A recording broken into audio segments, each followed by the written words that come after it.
Olá, eu sou Elton Simões Gomes. Oi, eu sou o Joe Cortiz. Esse daqui é o Deu Tilt, o podcast do UOL para os humanos por trás das máquinas. As inteligências artificiais acabam de desembarcar no mundo dos navegadores da internet. E para tirar a prova de quem é melhor, a gente botou frente a frente ChatGPT Atlas da OpenAI e o Comet da Perplexity. Quem será que vai melhor nessa, hein?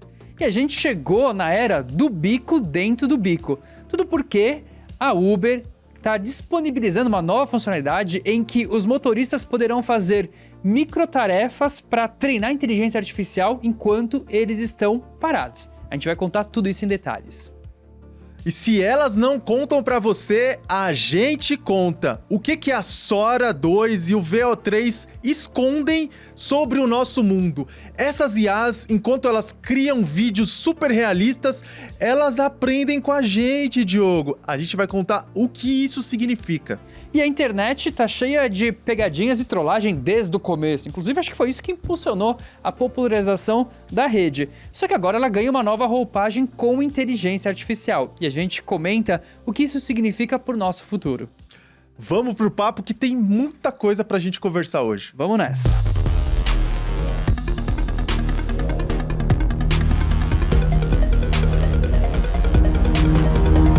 Tem tanta IA nova aparecendo, Diogo, e em áreas completamente distintas que até a gente se perde.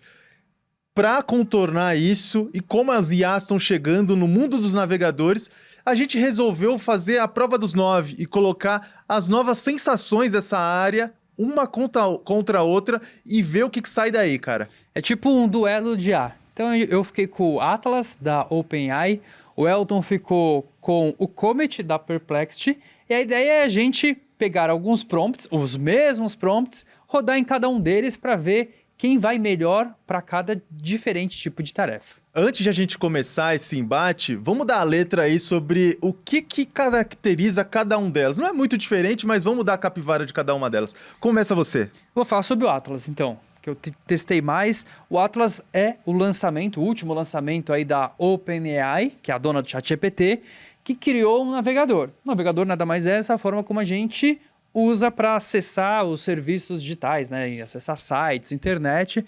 E hoje ele é um mercado bastante concentrado, né? No Chrome, que tem quanto, mais ou menos? 70%, é isso? Não, o Chrome, ele tem 70% dos acessos, seja computador, seja celular, à internet, quando a gente fala do mundo.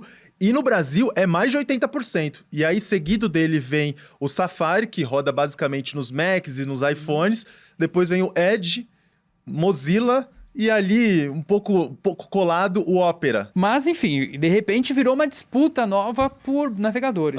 E eu fiquei com o Comet, que é da Perplexity. A Perplexity é uma startup, ela tem poucos anos de vida, mas ela é uma startup ousada. Vigorosa. É uma startup ousada e alegre. Mas, pra gente organizar um pouco as coisas aqui, a gente separou prompts que cada um dos dois inseriu nessas plataformas e viu como que é o desempenho delas. Como isso aqui é uma democracia, Diogo, eu escolho que a gente começa com o Comet.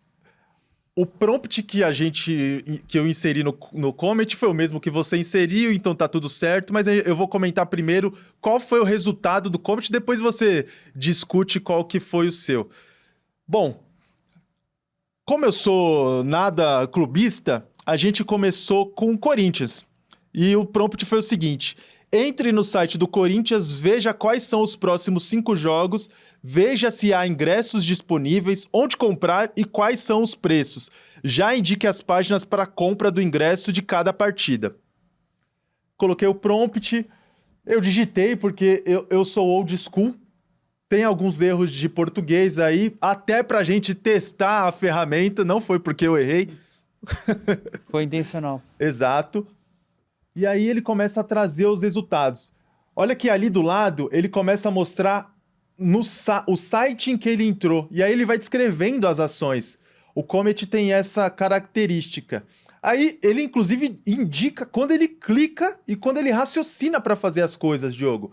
Olha ali, ele foi entrando em página por página dentro do site do Corinthians para buscar a informação que eu pedi.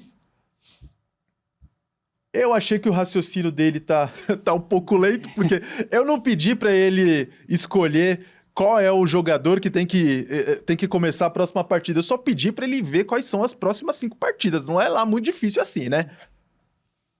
Ele começa a clicar, volta lá de novo na página inicial. Sabe o que eu achei que ele fez? Eu achei que ele viu uma partida, voltou pra página inicial, foi pra página dos jogos, viu qual que é a segunda, voltou pra página E ele tá inicial. entrando nos meses ali, ó. Vou para o mês de novembro. Acho que ele tem como se fosse um calendário, talvez, no site Pois do é. Corinthians. Mas sabe o que eu achei estranho? Em algum momento, ele voltou... ele viu o mês de novembro, aí ele voltou pro mês de outubro, viu o mês de novembro de novo. E olha que interessante, ele fala ali, ó, encontrei 3 jogos de futebol masculino. A gente não falou que era jogos de futebol Sei. masculino, ele assumiu isso. Ele assumiu que era bosta. isso. Ou seja, tem um viés bem nítido aí. E aí ele traz os jogos do Corinthians. A gente já checou aqui, os jogos estão corretos. Então, Corinthians e Grêmio, Red Bull e Corinthians, Corinthians e Ceará e Corinthians e São Paulo. Corinthians e São Paulo. E aí ele não achou o quinto jogo. Ué, acabou os jogos, só que ele errou ali no final, ó. Corinthians e São Paulo, Campeonato Paulista, Fazendinha, horário a definir. Ué, o Campeonato Paulista já aconteceu, meu amigo. Que é isso? E aí ele traz os preços e onde comprar. Não fez nada que eu pedi, porque eu queria que ele mostrasse a página onde eu comprasse, mas foi o que ele me trouxe.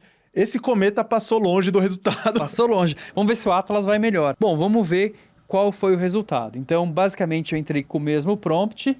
E aqui ele já começa acessando o site oficial do Corinthians e ele lista os próximos jogos aqui, né? Então ele já coloca, por exemplo, Corinthians e Grêmio, Corinthians e Ceará, Red Bull Bragantino e Corinthians e Corinthians versus São Paulo.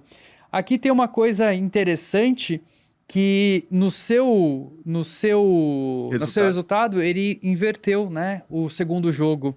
Ele trouxe, acho que o Red Bull como segundo jogo. E ele falou que o jogo entre Corinthians e São Paulo é pelo Campeonato Paulista, que acabou no começo do ano. E aqui ele coloca corretamente como Campeonato Brasileiro. Então ele traz ali de uma forma interessante data e hora e da onde ele trouxe aquela informação. Então corinthians.com.br, página para comprar, ele também já traz a do fiel torcedor. Elton, nessa daqui, eu fiz o gol 1-0 pro Atlas. O que você acha? É isso aí, Diogo. É duro admitir, mas eu acho que essa você levou. O Atlas levou, então. O Atlas Fechou, levou. então 1-0. Vamos pro próximo? Próximo teste, manda aí. Bom, próximo teste. A gente tentou dar uma complicada na coisa aqui. E para além de só dar o prompt, a gente começou a querer que a inteligência artificial fizesse mais. Afinal, o que se quer ao colocar inteligência artificial no navegador é que você deixe de fazer algumas funções básicas no navegador e a inteligência artificial passe a fazer as coisas para você. Você dá o prompt e ela dá o caminho. É claro, a gente quer um navegador agêntico. Se a gente Exato. tá falando de agêntico, a gente tá falando que haja, então, no mundo de forma mais ou menos autônoma. Para esse segundo teste, a ideia é fazer em etapas, Diogo. Eu pedi para o Comet abrir o site do UOL e procurar as últimas notícias do Corinthians. Depois, eu cliquei numa notícia do Corinthians e pedi para ele explicar como que a notícia tem a ver com os 5 jogos que ele já procurou. E aí, a partir daí, eu disse que, ó, eu tô meio quebrado, tô sem dinheiro e tal, não sei o quê. Me diz como, a partir dessa notícia, eu escolho 2 desses 5 jogos que sejam os mais importantes para eu ir. Vamos ver o que ele fez. Agora eu tô confiante de que eu vou levar essa, viu, Diogo?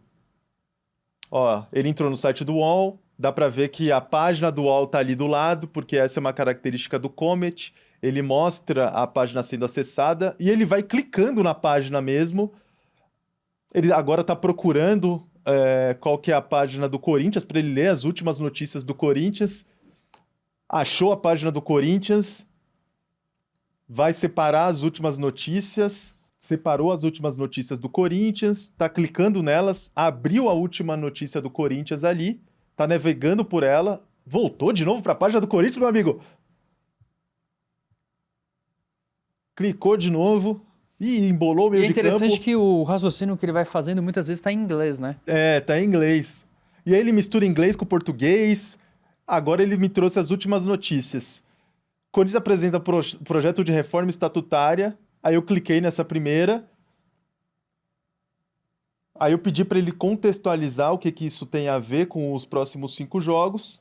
Até porque essa é uma notícia que tem muito a ver com os bastidores do Corinthians, não tem muito a ver com o time. É claro que uma coisa está ligada com a outra, mas vamos ver o que ele trouxe. Aí ele me explica, aí ele deu uma volta danada. Ele falou que a reforma estatutária com voto ao fiel torcedor tem a ver com o engajamento da torcida. E isso pode trazer mais pressão por resultados e pode fazer com que tenha uma mudança no ambiente político do Corinthians e que, de alguma forma, isso pode fazer com que as pessoas vão mais aos jogos. E aí ele me disse o seguinte, aí eu pergunto pra ele... O Rolando Lero danado, hein? Nossa! Aí eu pergunto pra ele que eu tenho uma grana finita, né? Afinal, não sou marajá, não tô esbanjando dinheiro. E eu peço pra ele me indicar, com base nessa notícia e com a reflexão que ele fez, quais desses 5 jogos eu tenho que ir. Porque eles são mais importantes e tal. Ele pesquisou de novo os jogos e aí ele me dá um resultado.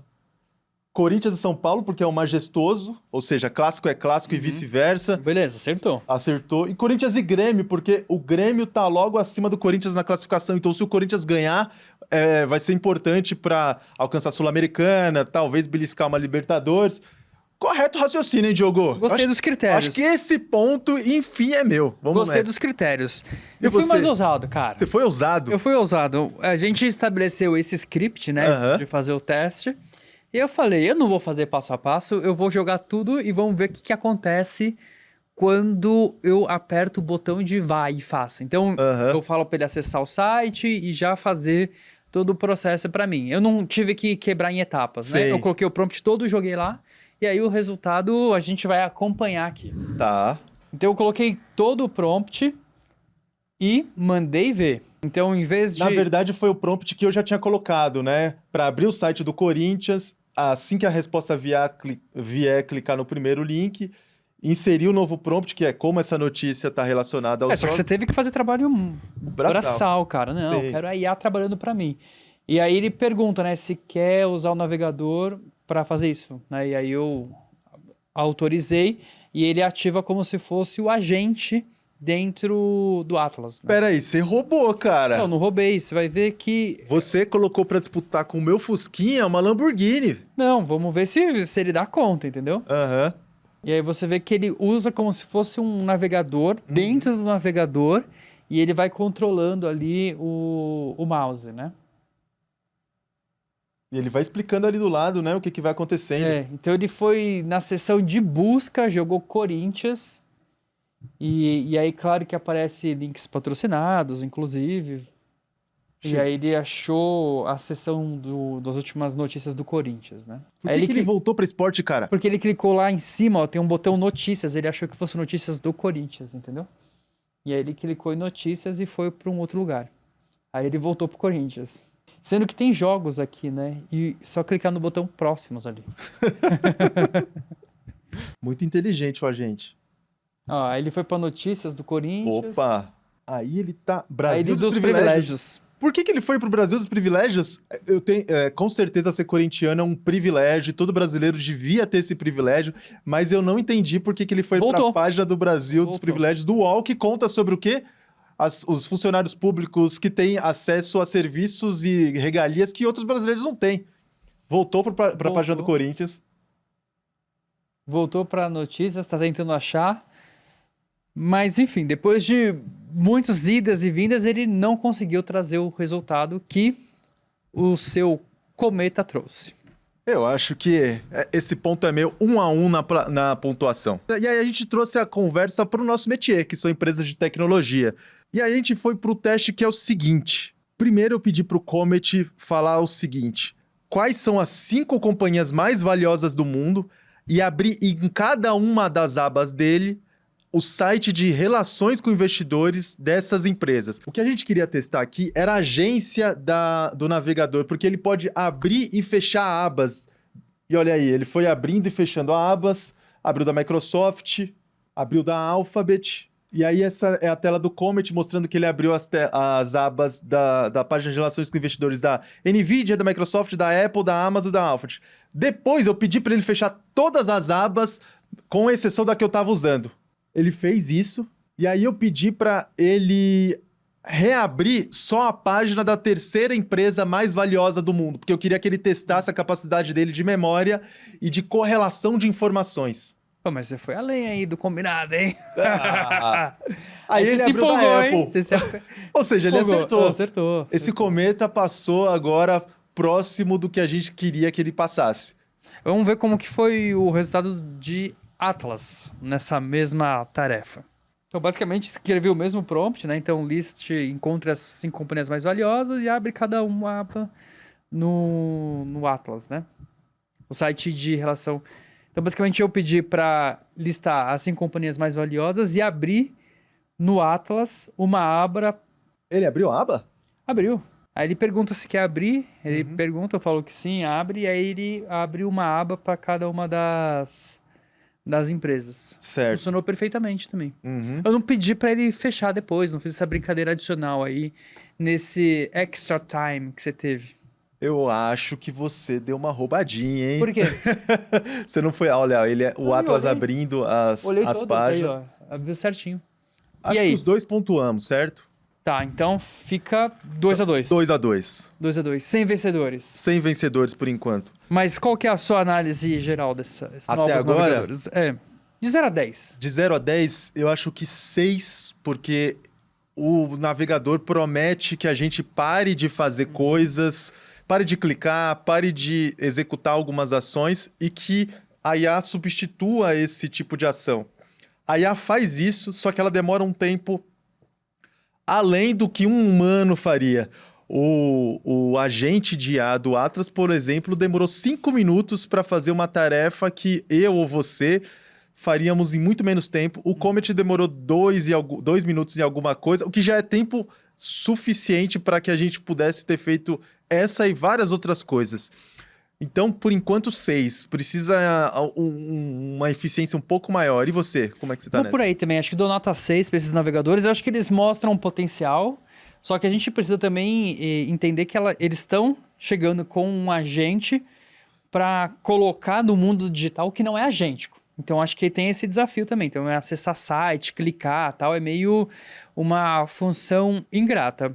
O que eu penso, talvez, de cenários para o futuro é que, inclusive, esses serviços digitais vão se adaptar para ter as suas versões para agentes, que não necessariamente precisa ser um site, pode ser uma outro tipo de interface ou mesmo APIs, onde eles vão se conectar. Mas eu acho que isso mostra um pouco do futuro da interação. Dá um cheirinho. Ainda está muito longe daquilo que eles prometem, mas dá um cheirinho. Eu concordo com você que esses navegadores eles dão um cheirinho do futuro, mas tem um quê de profecia autorrealizável, porque se as outras plataformas têm que se adaptar para que ele funcione direito, talvez tenha algum problema no funcionamento deles e não com as outras plataformas, porque o que nos venderam, as várias empresas de inteligência artificial, é que elas são capazes de entender o ambiente que elas estão, se relacionarem com eles da forma em que eles são colocados e entregar respostas de modo que a gente entenda. O que a gente viu ali não é o que está acontecendo. Não. E se o mundo tem que se adaptar para que isso dê certo, talvez tenha alguma coisa, algum caminho que tenha que ser percorrido pelas próprias empresas. Mas a gente tem que desempatar esse jogo, né, Diogo? 2-2, não dá para a gente sair daqui sem decidir quem é que vai levar os 3 pontos. E para esse teste, a gente fez uma estripulia, por assim dizer. O que tem dito pra gente, o que essas empresas têm dito pra gente, é que elas conseguem interagir, inclusive, com outras inteligências artificiais. E aqui, o teste bônus mostra justamente isso. O prompt que a gente deveria ter colocado era o seguinte: pedir para um dos navegadores acessar o modo AI do Google e, no modo AI do Google, pesquisar pelo seguinte: sou um podcaster em busca de insights para o quadro do meu programa. Então procure por resenhas e feedbacks de usuários quais são as ferramentas de IA mais usadas para as seguintes áreas: design, cálculos matemáticos, escrita criativa, mapas mentais, leitura de documentos e correlação de ideias e apresentações. E a partir daí pedir uma lista que incluísse o primeiro, o segundo e o terceiro colocados e explicar por que cada um desses serviços foi posicionado desse jeito. Complexo, né? Vamos ver o que o Comet fez. Dá para ver que tem alguns erros de português, que é inclusive para testar a ferramenta, pra ver se ela entende De novo qual é o esse papo, sentido. cara? De novo? Claro. Cliquei, aí tá lá o Comet pensando. Opa, entrou no Google, que é bom, porque é a primeira etapa. Mudou pro Google, pro modo AI, que é a segunda etapa. Colocou o meu prompt no modo AI do Google, enviou, tá esperando a resposta. E o que eu pedi pro Comet é justamente um Let Me Google for You, só que o You, no caso, sou eu e ele fez todo o trabalho. E aí ele me trouxe os resultados, ou seja, para design, Midjourney, DALL-E, o Canva em terceiro lugar, para cálculos matemáticos, o Photomath, ChatGPT com plugins, deu uma roubada aí, hein, Comet? E o Mathos AI, esse eu não conhecia, para escrita criativa, o Jasper, o White Sonic e o Ritter, para mapas mentais, o XMind AI, o Mapify, que eu conhecia já, e em terceiro lugar, o Lucid Chart com AI, para leitura de documentos e correlação de ideias, o Elicit, o Killbot e o Light PDF com IA. Light PDF com IA? Eu acho que você deu uma errada aí, hein, cara. E a apresentação, o Canva com IA, o Gamma App e o Beautiful AI. Acho que tá contente. Ele não abriu a página, mas ele extraiu os resultados do modo AI do Google e trouxe para mim sem que eu tivesse que ter entrado no Google. É a IA usando o serviço de outra IA a serviço de um ser humano. Acho que correspondeu ao prompt, né? Respondeu. Eu não fiz esse teste. Então, acho que por WO, esse ponto é meu, venci Venci a Comet tá na frente? A disputa entre navegadores, o Comet ganhou do Atlas. E tem uma coisa interessante que a gente não comentou, mas vale a pena dizer, é que os dois navegadores, o Atlas e o Comet, eles são baseados no Chromium. E o Chromium, ele é a base de software do Chrome, do Google, né? Do Google Chrome, só que ele é uma base aberta. Então, outros diferentes navegadores são desenvolvidos com base no Chrome. Então, todos eles quase, e aí principalmente esses três que estão chegando aí numa disputa para tentar achar um lugar ao sol de navegadores com inteligência artificial, então esses dois principais, eles são baseados no Chromium, que acaba sendo desenvolvido à base pelo Google. Ou seja, ainda que eles sejam criados para desbancar o Google e o Chrome, no fim das contas, o Google é o financiador oculto desses dois concorrentes, desses dois novos rivais. E viva o código livre. A Uber acaba de inventar uma nova modalidade de trabalho. Agora, os motoristas, quando estiverem parados, eles vão poder fazer microtarefas, microtrabalhos para treinar a inteligência artificial. É um novo serviço que a empresa vem pensando em adotar, fazendo alguns testes em alguns países, para permitir, então, que o motorista, nas palavras da Uber, ganhe um caraminguá a mais enquanto ele está parado, né? Então, aumentando a sua receita. Mas, no fundo, o que eles estão tentando é entrar numa nova indústria que é super poderosa e vai ser cada vez mais estratégica, que é a de criação e rotulação de dados para treinar a inteligência artificial. Eu acho que o primeiro aspecto que a gente tem que comentar aqui é que eu não conheço um motorista do Uber que consegue ficar parado. A todo momento chegam corridas, geralmente esse motorista ele não trabalha só para uma plataforma da Uber, ele trabalha para outras plataformas. Eu fico me perguntando em que momento esse cara vai ter alguma ocasião livre para fazer esse tipo de coisa. Acho que quando estiver lá no aeroporto, né? No aeroporto eles esperando. Porque às vezes eu já peguei motorista que fala que às vezes ele fica numa lista lá de espera de 3, 4 horas para ter uma chamada do aeroporto, né? Que de Guarulhos, no caso de São Paulo. Pode ser uma opção. Ou às vezes quando tiver uma baixa demanda. E aí o segundo ponto a trazer para cá é que a Uber está entrando num segmento que é o de microtrabalhos e microtarefas, que não é ela que inventou. Outras empresas, são empresas grandes, já trabalham dentro desse segmento. A gente tem a Arpen, tem a Telus, tem a Crowdwork, e a mais conhecida delas é a Mechanical Turk, que é da Amazon, que deu esse nome que pode ser traduzido como turco mecânico, em homenagem a uma máquina alemã do século XVIII, que era um robô. Eu nem sei se naquela época tinha robô e tal, mas era uma engenhoca que simulava um turco que jogava xadrez. E aí aquilo era quase como uma mágica, uma feitiçaria. Só que, em vez de ser um robô, tinha uma pessoa de carne e osso ali embaixo, fazendo com que o bonequinho mexesse as peças. Então, o Mechanical Turk, na verdade, era um simulacro de um ser humano simulando que ele tá fazendo, às vezes, de um robô. E aí, os empregados, as pessoas que trabalham com microtarefas, hoje em dia, inclusive, são chamadas de Turkers, em homenagem a esse serviço. E essa é uma área tão antiga que a primeira vez que registraram o nome microtrabalhos foi em 2008, com uma empresa chamada SunSource, que é uma ONG fundada por um funcionário, uma ex-funcionária do Banco Mundial, que levava esses serviços para países do Caribe, da África, e dava a jovens a oportunidade, ela dizia que era uma oportunidade de fazer pequenas tarefas em troca de alguns centavos. E essas pequenas tarefas permitiam que esses jovens conseguissem pagar a universidade. Só que isso virou uma indústria. E aí, trabalhadores hoje em dia vivem dessas plataformas. E a coincidência é que essas plataformas funcionavam muito como o Uber no começo, ou seja, você podia ter um rendimento muito acima de outras categorias, só que conforme foram entrando outras pessoas na plataforma, esse rendimento caiu. Em 2023, o UOL publicou uma matéria sobre trabalhadores brasileiros nessas plataformas. E teve gente que disse que, no começo, conseguiam faturar até $1.000 por semana. Em 6, 7 horas de trabalho, conseguiam faturar $200. Mas, hoje em dia, esse volume de dinheiro acabou caindo porque as tarefas ficaram cada vez mais minguadas. E que tarefas são essas, Diogo? As pessoas elas são convidadas a rotular a imagem, ou seja, dizer o que tá sendo mostrado naquela imagem, falar algumas palavras no dialeto delas, tirar fotos de algumas situações. Elas são convidadas também a descrever algumas imagens, e tudo isso depois é imputado na inteligência artificial para ela aprender como é que o nosso mundo funciona. Esse serviço já deu muito dinheiro, como eu já comentei aqui, mas hoje em dia ele obriga os Turkers, os microtrabalhadores, a passar muitas horas na frente do computador, porque nem toda tarefa paga tão bem assim.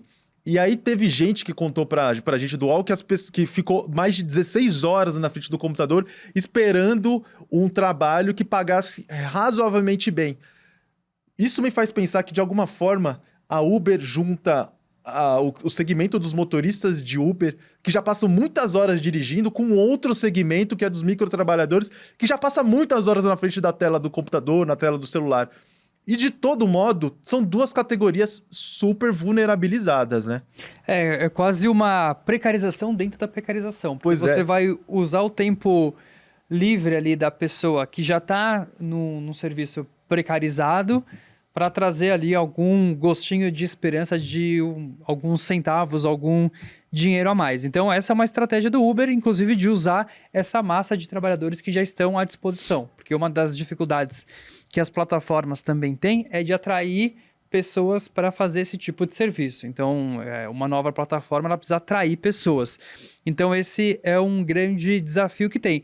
Mas é uma necessidade, dado esse universo da inteligência artificial.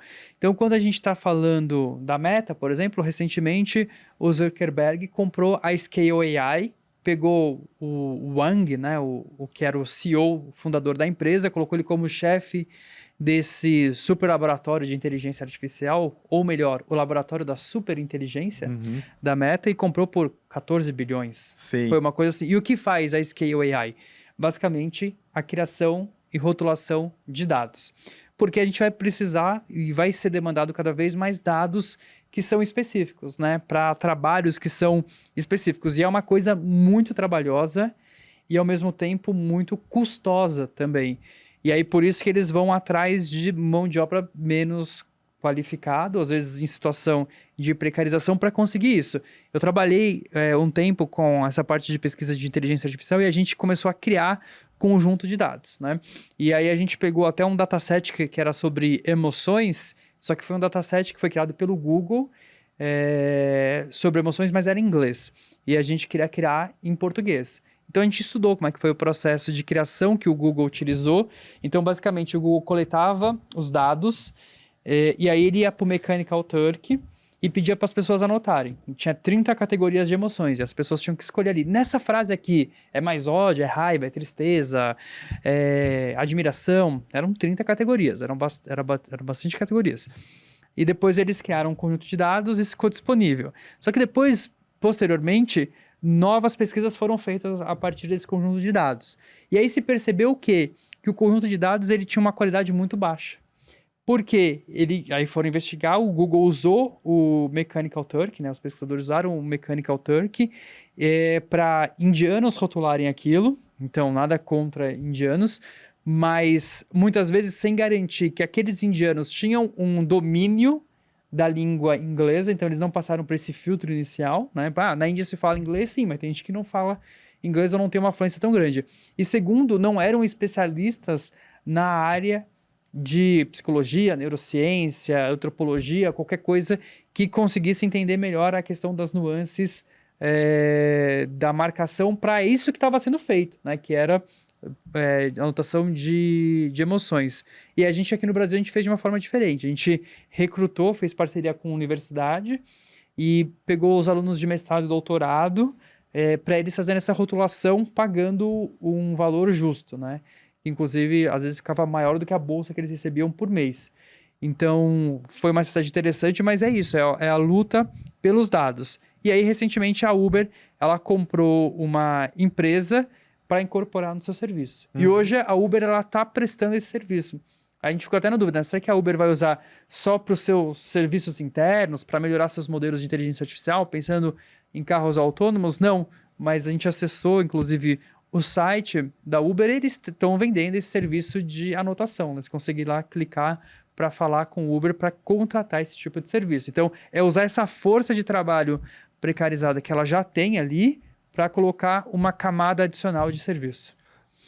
E isso faz parte de uma estratégia maior da Uber, de fazer com que a plataforma dela, que já tem motoristas, já tem entregadores, já tem pessoas que fazem frete, também de adicionar uma nova categoria de trabalhador, que são os Turkers. E, de alguma forma, a Uber vai criar um mega app do serviço plataformizado. A questão é que essa possibilidade de microtrabalhos tem sido testada na Índia, começou a ser testada agora nos Estados Unidos, e se der certo, e muito provavelmente vai dar certo, talvez chegue aqui ao Brasil, mas ainda não tem uma perspectiva de quando isso vai chegar. A questão é que o Congresso brasileiro está, nesse momento, discutindo uma regra para os trabalhadores plataformizados, só que eles estão mirando para as categorias que atuam hoje, que são os motoristas de aplicativo e os entregadores. É muito provável que quando essa lei chegar, se ela chegar, ela já vai chegar defasada, porque dentro da Uber já vai ter uma outra categoria de trabalhadores que não está sendo contemplada porque o projeto foi todo calibrado para quem trabalha rodando na rua, entregando comida, entregando compra, ou quem trabalha rodando, entregando pessoas, motoristas.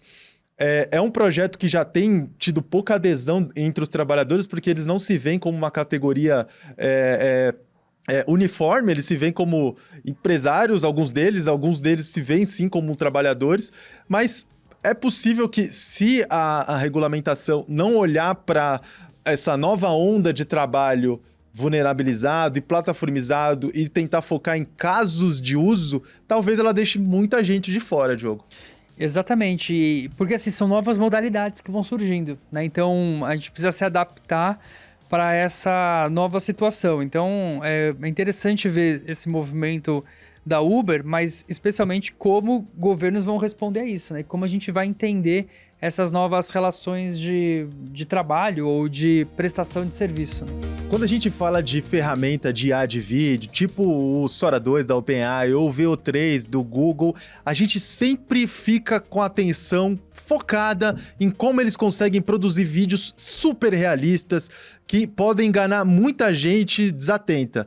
Mas o que não te contam, e a gente vai te contar aqui, é como eles têm aprendido com o nosso mundo. A partir do momento que a gente pede para um vídeo ser feito por uma dessas plataformas e coloca uma imagem ou algum input, a plataforma está aprendendo com a gente a interpretar o nosso mundo. Que história é essa, Diogo? Pois é. Isso, acho que a maior sacada que tem nesses modelos de IA que criam vídeo é justamente entender que é uma evolução dos chatbots. Mas como assim? Ah, porque ele faz conteúdo em alta resolução ou faz conteúdo mais interativo? Não é bem isso. O lance é que vamos entender como é que funcionam os chatbots, né? Então, por exemplo, o ChatGPT, o Gemini, a gente chama eles de modelo de linguagem, certo? Então, aqui a gente já discutiu muito em Deu Tilt, que basicamente são modelos que, de uma forma estatística, aprende a relação entre as palavras e a prever qual que é a melhor palavra, dada uma sequência de palavras. Então é interessante. Você pode perguntar alguma coisa sobre o mundo físico para o ChatGPT, sei lá, tipo explicar a gravidade, não pode? Sim. E ele responde. Eu espero que sim. E responde. E às vezes responde corretamente, certo? E qual que é a ideia, né? Ele aprende isso de uma maneira a partir de conteúdos explícitos, ou seja, que foram explicitados por alguém em textos. Então a gravidade é tal coisa, a velocidade é tal coisa, mas ele não experienciou aquilo. O que você está me dizendo é o seguinte, ele pode ter lido a teoria da relatividade, o que escreveram a respeito disso, só que nunca caiu uma maçã na cabeça do ChatGPT. Nunca caiu uma maçã na cabeça do ChatGPT, ou seja, ele aprendeu por algo que foi explicitado por textos, mas ele nunca experienciou aquilo. Então, essa é uma questão que se coloca como uma limitação desses modelos de linguagem. Você só aprende o que foi explicitado, ou seja, o conhecimento explícito. E aí, boa parte do conhecimento, e mais importante, muitas vezes, é o conhecimento tácito, aquele da experiência, aquilo da vivência, e o ChatGPT não viveu o mundo. Mas como fazer o ChatGPT viver o mundo? Né? Para viver o mundo, ele precisa experienciar o mundo a partir de diferentes sentidos. Né? A gente fala do sentido de todos os nossos sentidos, da audição, da visão, do paladar, do olfato, do tato, mas é difícil, né? Fazer isso. É difícil fazer isso. Uma máquina ainda que é só uma sequência de códigos, bem difícil. Bem difícil. Então, qual que é uma alternativa que está sendo utilizada por pesquisadores? Utilizar como se fosse uma espécie da visão da máquina. Ou seja, a visão computacional. Começa a partir dessa estratégia, que é fazer a inteligência artificial acessar o mundo, ler o mundo. Só que mesmo lendo o mundo, é muito difícil a gente conseguir explicar isso para a máquina. Então, como que a gente faz isso? A partir de exemplos. O ChatGPT ele não aprendeu a partir de um conjunto muito gigante de textos? A gente vai fazer isso da mesma forma com essas IAs que criam vídeos. A gente vai pegar uma quantidade imensa de vídeo e vai mostrando para a inteligência artificial. E a partir disso, o que a gente tenta fazer é com que ela, primeiro, identifique os objetos, as coisas que estão naquela determinada imagem. Só que o que é um vídeo, né? Conceitualmente, o vídeo é uma imagem em movimento. Então, é um frame depois do outro. Então, a partir de cada frame, a gente tenta fazer com que o modelo aprenda coisas que estão ali latentes dentro daquele conteúdo. Não é só um barco que está ali, mas para onde aquele barco está indo? O que acontece naquele cenário que faz o barco virar para lá ou virar para cá? E a partir disso, tentar entender se a máquina consegue entender as leis da física ou o comportamento das coisas. Basicamente, o que a gente tenta fazer é a máquina aprender o que a gente chama de conceitos do mundo, né? Ou modelos do mundo, que é como o mundo funciona, a partir do processamento de vídeos. Você está me dizendo que a gente teve que ir para a escola, ficar sentado nos bancos durante horas, tentando entender velocidade, aceleração, massa, peso, ótica, todas as leis da física, e enquanto o ChatGPT e outras inteligências artificiais estão aprendendo física vendo videozinho do YouTube? Mais ou menos isso, só que ele aprende com uma qualidade que é limitada, né? Então, a mesma coisa, assim, a gente não precisa de alguém explicar para a gente a lei da física, então eu acho que isso que é importante. Imagina uma pessoa que está tendo aula sobre gravidade, ela já experienciou aquilo, né? Ela entende o mundo, ela sabe que se ela jogar uma bolinha de papel, aquela bolinha de papel vai cair porque existe alguma coisa que faz aquela bolinha de papel cair. Então, isso é o que os modelos hoje de vídeo, eles fazem, processando esse conjunto. Então, eles entendem que existe uma força ali. Eles não entendem vamos dizer assim, a definição daquilo ou uma normatização das coisas. que é diferente do que os modelos de linguagem fazem, né? Os modelos de linguagem, eles entendem a normatização das coisas, mas não experienciam. Então é como se a gente tivesse hoje dois mundos que estão sendo construídos. Um com muito conhecimento de definição, de normalização, de teorias que estão dentro dos modelos de linguagem, dos chatbots, e os outros modelos que estão aprendendo muito mais a partir da experiência, que é por meio de vídeos. Então quando o Sora ele consegue criar vídeos que são coerentes, a gente já começa a entender que eles trazem uma representação do mundo. Eu vi um vídeo que é bem interessante, que eles criam um barco, né? 3 barcos, um de madeira, um de ferro e um feito de cubinhos de açúcar. E eles soltam assim, e aí a inteligência artificial precisa criar o vídeo. E a inteligência artificial começa a fazer o barco de açúcar meio se desfazendo, assim, os bloquinhos saindo, se desfazendo. Ou seja, eles entenderam qual que seria a propriedade do açúcar em relação com a água e tal. Sim. Mas, de novo, isso é um momento ainda inicial, né? É a grande aposta, inclusive, das plataformas. O Google lançou recentemente o Genie, que é um modelo de mundo mesmo. Então, você vai criando, ele vai criando em tempo real todo um universo para você. É como se fosse um jogo, né? Só que não tem necessariamente uma missão, é um ambiente que é construído em tempo real, imersivo. Agora, imagine essa junção de um modelo de linguagem que tem um conhecimento de definições com um modelo que começa a experimentar o mundo, né? Então, é uma nova janela de oportunidades que surge aí. Você está me dizendo que essas são as bases para se criar uma inteligência artificial que experimente o lado físico. E a gente sempre ouve falar de que a inteligência artificial no futuro vai abastecer máquinas que a gente vê do nosso lado, ou seja, os robôs.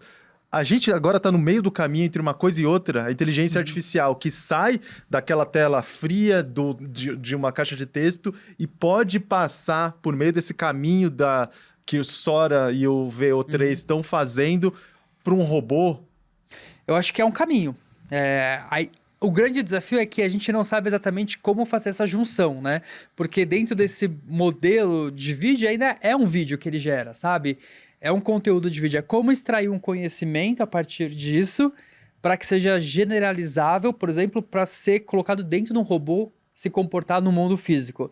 Então tem um caminho de pesquisa gigantesco aí, mas é uma janela e a gente fica impressionado com a qualidade dos vídeos que são criados. Então, quando a gente olha para a qualidade do vídeo e a coerência que tem dentro dele, a gente não tem que olhar só para a questão estética ou do avanço da tecnologia como uma ferramenta de criação de conteúdo, de entretenimento. Não, a gente tem que entender que tem muita coisa por trás. E essa coisa por trás é esse entendimento do mundo.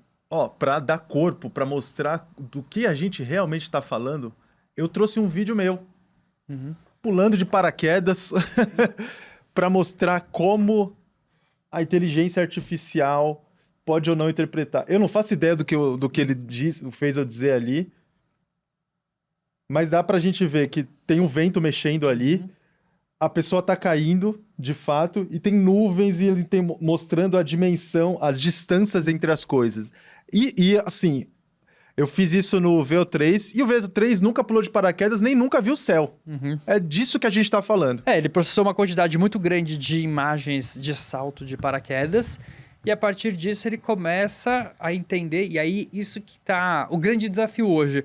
O que ele entende e o que ele consegue abstrair de conceitos do mundo físico. Então, ele entendeu o que é o ar ou não, ele entendeu o que é a gravidade ou não, ele entendeu o que é a direção do vento ou não, o que é a nuvem. É isso que a gente tem que entender ainda mais, né? Porque, aparentemente, o comportamento dele é que ele entende algumas propriedades. Agora, a gente tem que entender com mais profundidade quais são essas propriedades e o que a gente consegue extrair para avançar em outras áreas da inteligência artificial. Sabe o que mais ele entendeu? O medo que você tem na hora de pular de paraquedas, porque não sei se você reparou, mas o Elton de inteligência, o Elton sintético, ele grita na hora que ele vai pular de paraquedas, porque essa é a sensação que um corpo humano sente na hora que vai ser jogado de uma altura gigantesca. E é isso. Então, talvez nesse caso do rosto em si, é porque a quantidade de volume de vídeos que ele processou, que as pessoas estão nessa expressão facial, ele entendeu que é a melhor expressão facial para adaptar para aquele contexto. Então, e esse exemplo é bom, porque ele aprendeu o que é essa sensação de medo iminente de estar perto de um salto de paraquedas, ou ele só entendeu o que é um rosto que por padrão estatístico, aparece muito comum em cenas parecidas. Então, esse é o grande desafio hoje, entender o que ele entendeu do modelo do mundo e o que é só uma projeção estatística. Você já viu o bombadão da IA? Possivelmente já deve ter acontecido de aparecer na sua timeline, porque virou a grande trend do momento. Você viu, Elton? Cara, eu não vi o bombadão da IA, mas eu vi outras pegadinhas com IA. E eu teria te mostrado se você não tivesse chegado atrasado hoje. Como que você chegou atrasado? Eu tive que fazer uma prospecção aqui em termos de quem vai apresentar o programa comigo. Eu vou te mostrar quem que eu consegui trazer Você tá pensando em me trocar, pra cara? essa seletiva aqui. Você tá pensando em me trocar? É isso? Cara, a gente tem que apresentar esse programa, né? Uhum. E... eu trouxe o Chico Barney. Ele tava por aqui? Ele tava passando por aqui. Eu falei, ô Chico, volta aqui que o Diogo tá atrasado, a gente precisa apresentar esse programa e tal. Ele se sentou, se predispôs a trocar uma ideia comigo. Muito simpático ele, viu, Diogo? Eu acho que seus dias estão contados aqui. Obviamente, eu tô brincando, Diogo. Você é insubstituível aqui. Essa foi uma imagem feita com o Gemini, que tem muito do espírito dessas pegadinhas, porque não tá fácil. É muito difícil a gente distinguir hoje em dia o que é feito com uma inteligência artificial a partir de um ambiente real e com uma narrativa que seja... que tenha fit com a realidade. Essa brincadeira começou com as crianças que descobriram como você imita a voz das pessoas, depois como imita a aparência de adultos usando inteligência artificial, e elas levaram isso para o mundo real. Tem uma brincadeira que acontece muito lá fora, que é do mendigo. Você já viu essa daí? Já vi muito. A pessoa filma, a pessoa usa imagens da própria casa e coloca um morador de rua dentro dessa casa. E aí ela manda para os pais falando que chegou um morador de rua, uma pessoa em situação de rua, pedindo algumas coisas, dizendo que conhecia o pai, ou conhecia a mãe, e falando que ela ia esperar no sofá da casa. Tem aí, que falou, chegou um primo seu aqui em casa. Falando que vai levar ela pra descansar na cama, e depois mostra a pessoa deitada na cama e tal, e os pais ficam loucos, falando assim, tira essa pessoa de casa, eu nunca convidei ninguém, eu não conheci essas pessoas, e depois fica provado que é uma imagem gerada por inteligência artificial de alguém que não existe, mas até aí o que existe mesmo é o pavor real dos pais e das mães de ter alguém completamente desconhecido em casa junto com a criança que é menor de idade, né? E o que tá levando a consequências no mundo real sobre isso. Ah, é? Porque recentemente vários jornais dos Estados Unidos começaram a publicar matéria alertando sobre isso, porque começou a congestionar chamadas nas polícias locais. Mentira! Porque os pais recebiam isso, eles estavam no trabalho, sabe? E eles não conseguiam ver que era fake, falso.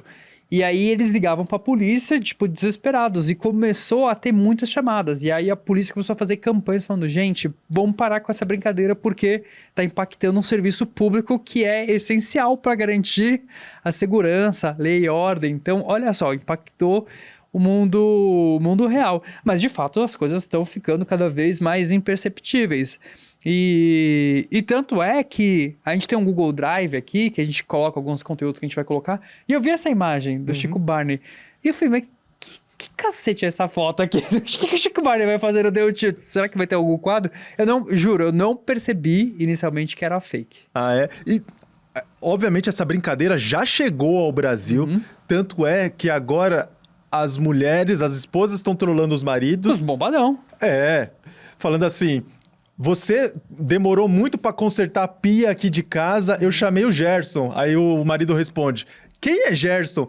Aí mostra a foto lá do cara sem camisa na cozinha, todo fortão, todo bonitão. Aí o cara, mas quem é Gerson? Tô indo pra casa agora. Eu vi também uma de uma influenciadora que postou que o marido trollou ela falando assim, olha, a sua mãe mandou uma faxineira aqui em casa, olha quem é ela. E aí mostrou a foto de uma moça de shortinho, quase de biquíni na cozinha da mulher. Ela falou assim, eu não conheço essa mulher, não conheço minha mãe, minha mãe nunca me falou dela, liguei pra minha mãe, ela falou que não conhece. Quem é essa mulher, Jefferson? Sabe? Aí o Jefferson, sua mãe que mandou.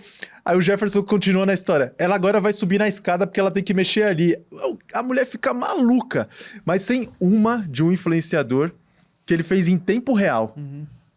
A gente vai ver aqui e é o seguinte, ele pega um casal, bate no ombro da mulher e fala assim, olha, o seu marido, o seu namorado, tá te traindo. Como assim tá me traindo? Aí ele mostra um vídeo em que o cara tava beijando a moça do lado em alguns momentos antes. E é tão real, é tão fidedigno, que a mulher começa a acreditar. Ela fala, seu safado, você tava me traindo e tal, não sei o quê. E o cara começa a olhar e fala assim, ué, rapaz, de onde você tirou isso? O que é isso aqui? Aí, quando a coisa vai esquentar mesmo, ele avisa e fala assim, olha, calma lá, isso daqui é feito de inteligência artificial e tal, não sei o quê. Fica tranquilo. Mas a coisa é tão real que ela começa a ter impactos objetivos na vida das pessoas. Moça, com licença, é seu marido, é? Sim. Você saiu, foi no banheiro, ele tava beijando essa lourinha aqui, viu? Como assim? Hã? Como assim? Beijando Não, quem? você tava beijando a lourinha aqui. Nem conheço a menina. Você não conhece? Não. Eu tenho prova, meu amigo. Prova de quê? Eu tenho prova aqui, ó. Olha o videozinho aqui, você beijando a lourinha aqui, ó. Olha aí, ó. E aí, o que você quer me dizer sobre isso? Tá ficando doido, né? Isso muda muito a questão de comportamento. Como que a gente vai se adaptar para esse mundo novo? E eu acho que esse é o maior desafio que a gente tem como sociedade. A gente vem falando muito que o ver pra crer morreu. Então, ver pra crer morreu. Vi não quer dizer mais nada. E ao mesmo tempo, então, a gente vai ter que ser treinado a questionar. Tudo que a gente vê em tela, a gente já não sabe mais se é real ou não. Então, ver pra crer morreu. É um novo mundo. Mas, ao mesmo tempo, a gente começa a usar isso como desculpa para situações embaraçosas, né? Então, de repente, tipo, flagrar alguém traindo a esposa, e o cara, não, era IA. Foi IA.